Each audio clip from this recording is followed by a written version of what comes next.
Hurry in today. Good morning, America. Winter weather alert. A powerful storm already sparking holiday travel concerns, slamming the west with heavy rain. Up to 4 feet of snow and icy roads flipping cars. And now the dangerous system moving east, more than 100 million in its path.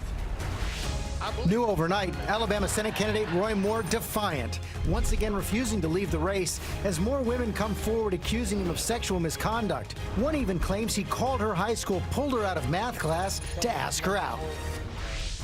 Serial killer on the loose. Police releasing new surveillance video, now calling this person the suspect, accused of terrorizing a Tampa neighborhood, where they think he may be hiding. And $450 million for The Last Da Vinci. The incredible work of art bringing people to tears and breaking records. Now, the world's most expensive painting. The big question this morning, who bought it? Live in Times Square, this is GMA with Robin Roberts, George Stephanopoulos, and Michael Strahan. Who bought it? I'd like to be that person's friend. No kidding, $450 million. And get this, they're not even sure that's a real Da Vinci. Yeah. And experts say it's kind of a fixer-upper, has some problems with it as well, but still, $450 million. When they say who bought it, George, when can I come see it? But you know, we're going to begin today, everybody, with that storm that's moving across the country, bringing heavy rain and snow from the west to the northeast. And this comes just as people are getting ready to travel for the holidays.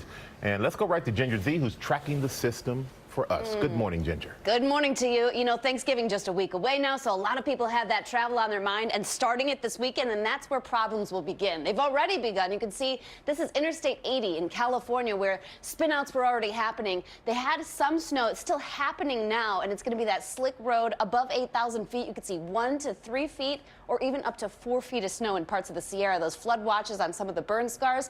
Gusts up to 65 miles per hour as we go into the Rockies. But when this thing moves east of the Rockies, that's where a lot of us, the larger population, gets impacted. Saturday, if you have flights out of Chicago, watch for that. The wind and rain there. Detroit, too.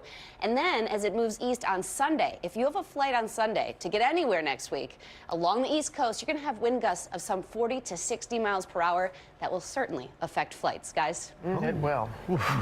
All right, Ginger, thank you. Now the latest on embattled Senate candidate Roy Moore, defiant as calls grow for him to drop out of the race and as more accusers step forward alleging sexual misconduct. President Trump declining to answer questions about Moore, but his daughter Ivanka sending a message telling the Associated Press, quote, "There's a special place in hell for people who prey on children.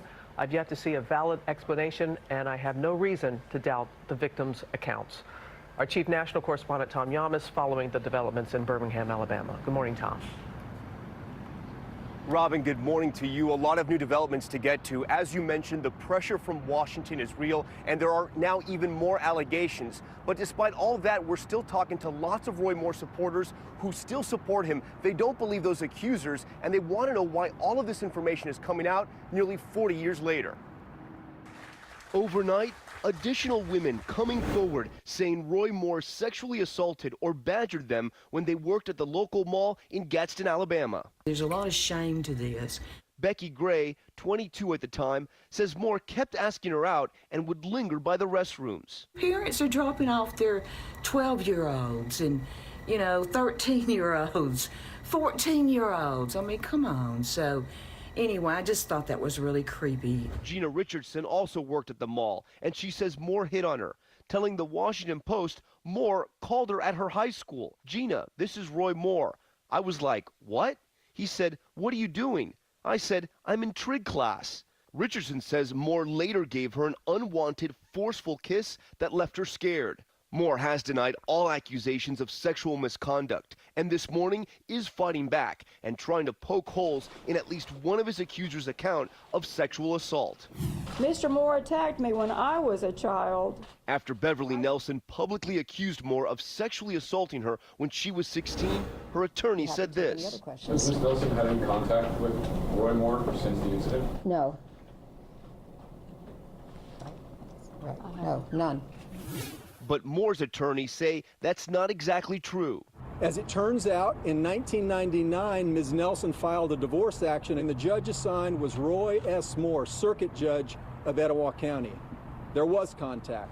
But Nelson's divorce attorney telling ABC News she never had any reason to set foot in Moore's courtroom since the case was reconciled and only required the judge's signature. Moore also refuting Nelson's claim this yearbook inscription proves the Senate candidate was flirting with her.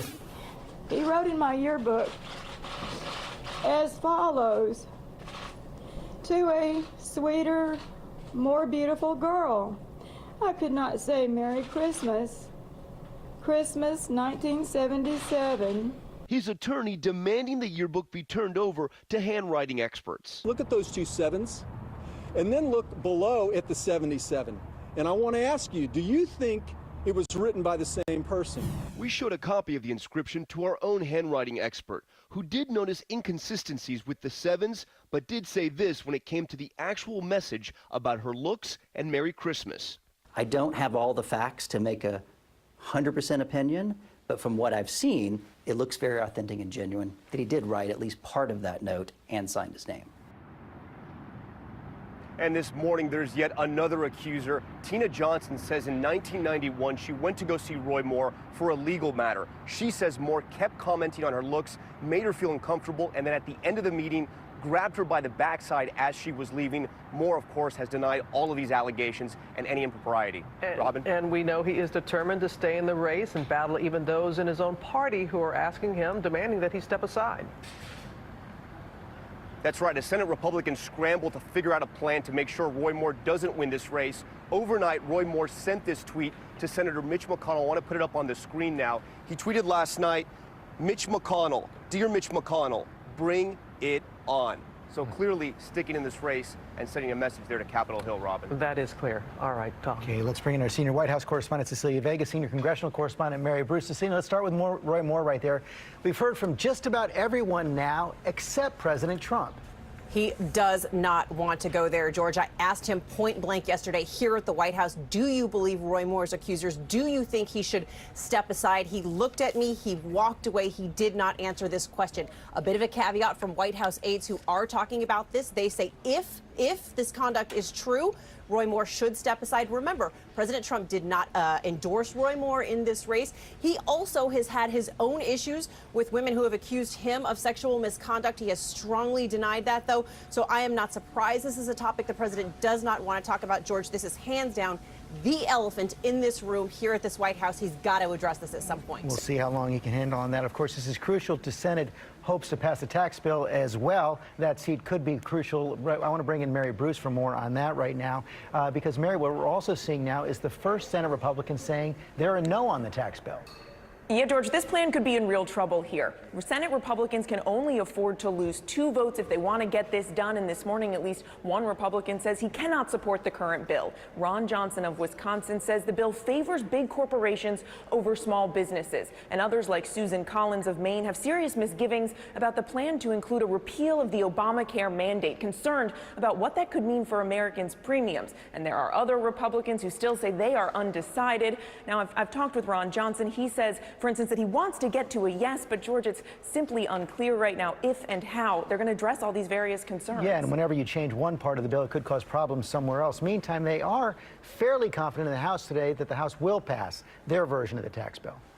Yeah, the House is expected to pass their version today, bringing them one step closer to this legislative win that they're all so desperately hoping for up here. But again, the issue is how are they going to address these concerns? And they still need to reconcile the significant differences here between the House version and the Senate version. And George, they just don't have a lot of time left if Republicans are still hoping to wrap all of this up by the end of the year. Cecilia, the president pushing hard. He's going to go up to the House today. The question is, what exact role is he going to play as these negotiations continue? Well, this is basically a pre-vote rally to push this across the finish line. The White House wants this appearance to look like he is heavily involved. He was accused of not being involved in health care. George, this is a win that this White House desperately needs right now. Cecilia Vega, Mary Bruce, thanks very much. Robin? And George, we're going to turn now to new details about that manhunt for a killer on the run who escaped from a mental hospital in Hawaii, boarded a plane, fled to California. Now He's finally in custody again, thanks to an alert cab driver who may very well have saved lives. ABC's Gio Benitez is here with that story. Good morning, Gio. Robin, good morning to you. We're now learning 7 Hawaii State Hospital employees have been placed on leave without pay. It's no wonder why officials were concerned. Prosecutors once said he fit all the criteria of a classic serial killer. The hunt for escaped psychiatric patient Randall Sato, which had authorities on the West Coast on high alert, was solved by a quick-thinking cab driver on a regular shift. I was like, oh my gosh, he was in my cab yesterday. And I'm thinking, that could have been my life.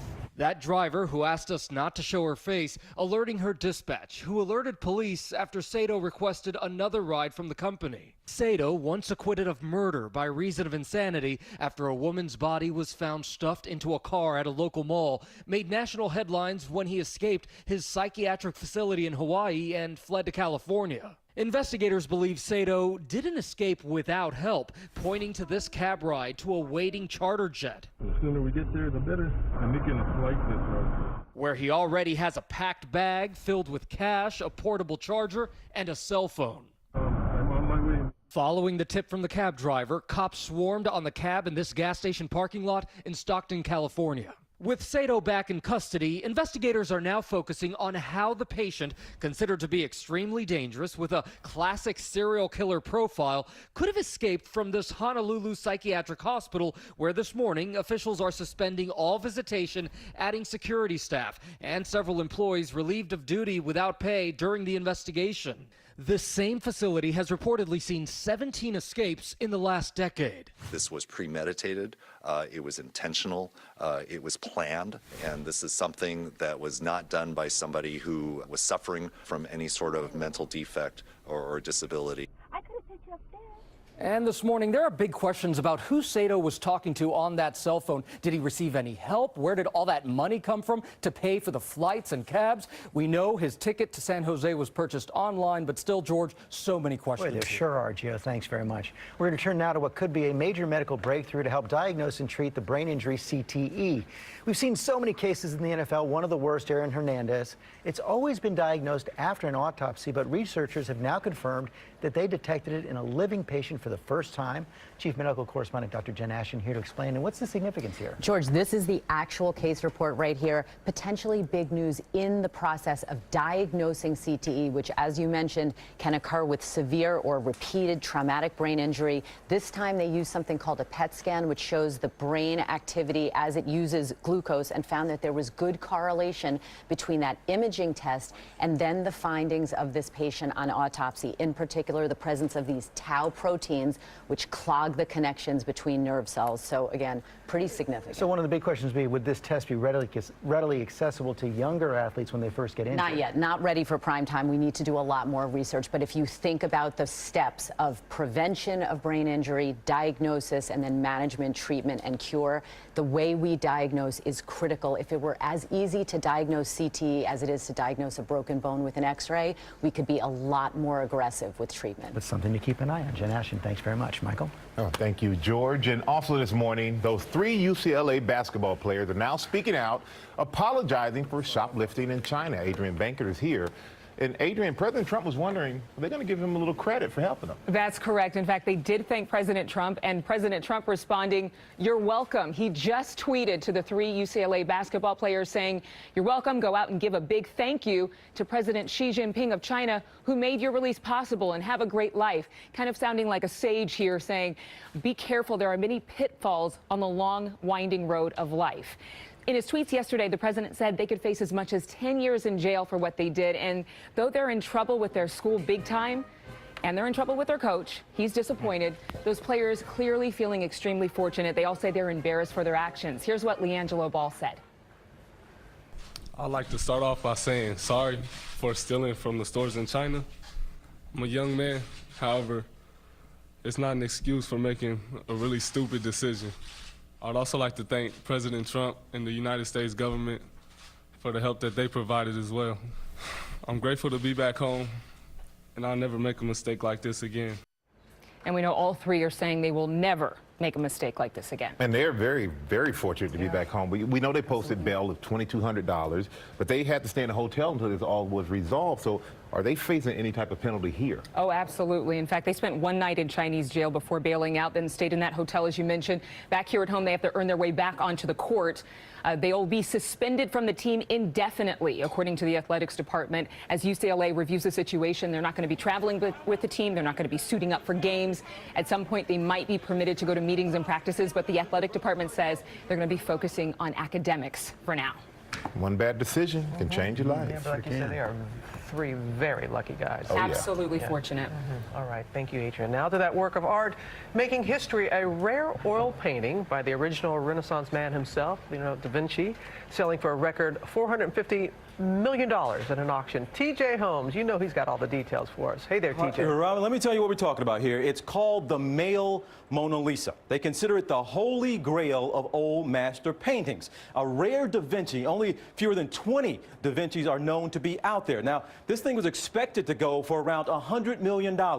But 4 bidders last night had a room full of people gasping as that number hit a historical high. At $150 million on the left. The auction began at the bargain basement price of $100 million. And then things got crazy. 160 is bid back to Alex at $160 million. 4 buyers on the phone and 1 inside Christie's auction house fought it out for the once-in-a-lifetime opportunity to own Leonardo da Vinci's Salvator Mundi. 200 million is bid at 200 million. At 200 million. 200 million, please. 200 million is bid. 245 million at $266 million. 268 million, you heard it, ladies and gentlemen. At $280 million. Are we all done? At 350 million, and looking for another bid, please, Francois. At 350. The painting, which depicts Jesus, is referred to as the last Da Vinci because it's believed to be the only painting by the artist still in private hands. 400 million. 400 million is the bid. Loic and Francois, it is with Alex Rotter at 400 million. Leonardo Salvator Mundi selling here at Christie's. $400 million is the bid, and the piece is sold. 19 minutes after the opening gavel, the painting sold for $450 million, the highest price ever for a piece of art. The other record was $179 million for a Picasso. This painting sold for $10 grand at auction just in 2005. They didn't know what they had, just 10 grand. Yeah, but I love the reaction of the crowd even there. Woo! Well, all the cell phones up there were capturing a moment in history. It was history. Any idea who purchased this? Somebody that got more cash than us lying around. But it was sold at auction for $127 million just a few years ago. So there was no way anybody thought it was going to hit this number. So it's in a private hands, probably a billionaire somewhere. Not a museum, probably. Probably. I mean, likely. But when it comes back up for auction, I'll be curious if it could sell for more. No way. Oh, no, this guy bought at the top. No. Yes, I think so. And some questions about authenticity we were talking about too. Yeah. Okay, TJ, thanks. Let's go back to Ginger.